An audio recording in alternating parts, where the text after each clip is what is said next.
Hey guys, I'm Nick, and on this episode of the Scran Line, I'm going to show you guys how to make these super cute hamburger macarons. Now, I'm doing something in this video which I said for a very long time I would not do on this channel. I'm going to show you guys how to make marshmallow fondant. This is super easy to make. It does taste like fondant, but you can color it with any food gel you like, or you can flavor it with any essence you like. I'm going to show you guys how to make them. Let's get stuck into the recipe. Okay guys, so you want to add your almond flour and powdered sugar into a food processor. You're going to mix these until they're really well combined. Now if you don't have a food processor, you can just sift these ingredients together. You want to pop that into a large mixing bowl, followed by your first batch of egg whites. You want to mix that until it forms a paste. Now at first it's going to feel like it's not going to come together, but just keep mixing. It will come together. Now, once it's formed a paste, you want to sift a little bit of cocoa powder in there, about a tablespoon. Give it a good mix until it's really well combined. Cover it with some plastic wrap and set it aside. We're going to move on to making our syrup. So add your water and sugar into a medium or small size saucepan. For this recipe, you will need to use a candy thermometer. You can grab these from a kitchen supply store, or you can grab them online. Now for this recipe, the reason why you'll need the candy thermometer is because you need to be super accurate with your temperatures. So once you reach 115 degrees Celsius, you want to pop your second batch of egg whites in a stand mixer, or you can use a hand mixer. You want to get those nice and frothy. By the time you've reached 118 degrees Celsius, you want to very slowly, in a thin and steady stream, pour that very hot syrup into your egg whites while your mixer is on high speed. Once it's all in there, continue mixing for a couple minutes before you add your vanilla. We're going to add some passion fruit essence in there as well. That's completely optional. We're going to add a little bit of orange food dye in there as well. And once you've got a nice thick and glossy meringue, it should take an extra 3 minutes. You want to stop it, and we're going to move on to the next step. We're going to pop about a spatula full of our meringue into our almond mixture from earlier on. Mix that until it's really well combined, and then you can add the rest of your meringue mixture and mix that. Now guys, at the mixing stage is where most people make their mistakes. Over mixing can cause cracked shells, it can cause shells to go runny. Lots of mistakes come from the mixing stage. I'm going to show you guys how to get to the perfect stage, so that you know how to make perfect macarons. So a lot of people like to count the amount of times that they go around the bowl. I just like to know what kind of texture to look for. So I use a spatula to scrape around the bowl and go through the middle. When you go through the middle, that deflates your mixture. Now, if you get to the point where your mixture falls off the spatula in a ribbon and disappears back into the bowl after about 10 seconds, that's the perfect stage, and you want to stop there. I've just popped my mixture into a piping bag fitted with a round tip. We're going to add some dabs on each corner of our baking tray. And we're going to pipe our macarons about 5 centimeters in width. They're going to be quite big, kind of like slider size macarons. Once you finish piping them, you want to very gently tap the tray just to get rid of any air bubbles in the mixture. And then you're going to sprinkle these with some sesame seeds. You want to set these aside to dry for about 30 minutes. And then you're going to bake them for about 10 minutes on 180 degrees Celsius. Once they're finished baking, leave them on the tray until they're completely cooled down before you try taking them off. To make our chocolate ganache, which is going to be the hamburger part of our burger, you're going to add some chocolate and cream into a large microwave safe bowl.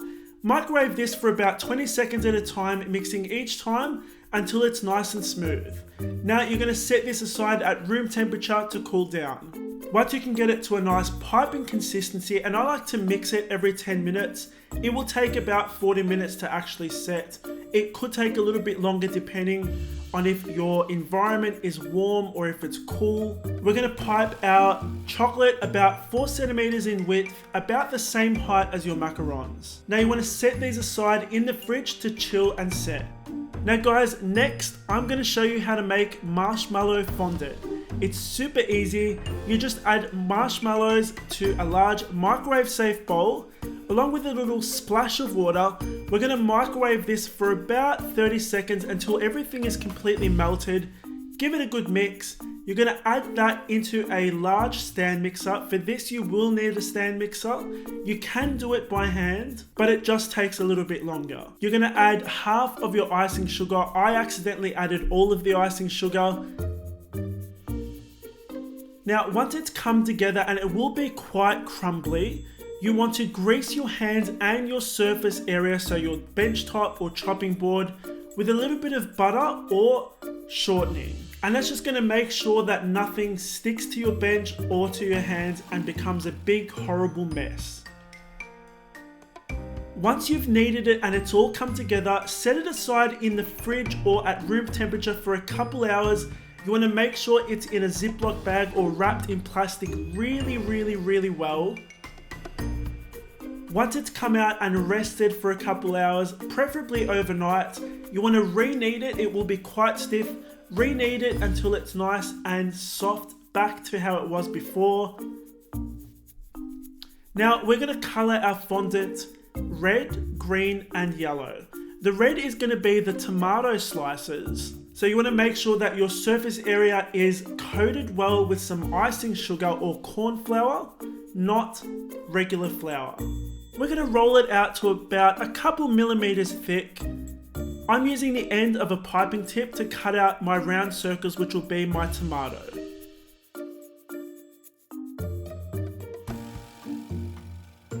You want to clean your bench really well before you move on to the next color, otherwise you're going to have a bit of a mixture of colors. To color the green, you're going to add yellow and green food dye to some of that marshmallow fondant. Mix that in, roll it out. I'm using a 5 centimeter crinkle circle cutter. You can use a plain circle cutter, but I like the crinkle effect that this has on the lettuce. Now, once you've cut it out, you want to just gently knead it and kind of crease it to make it look a bit like a lettuce leaf.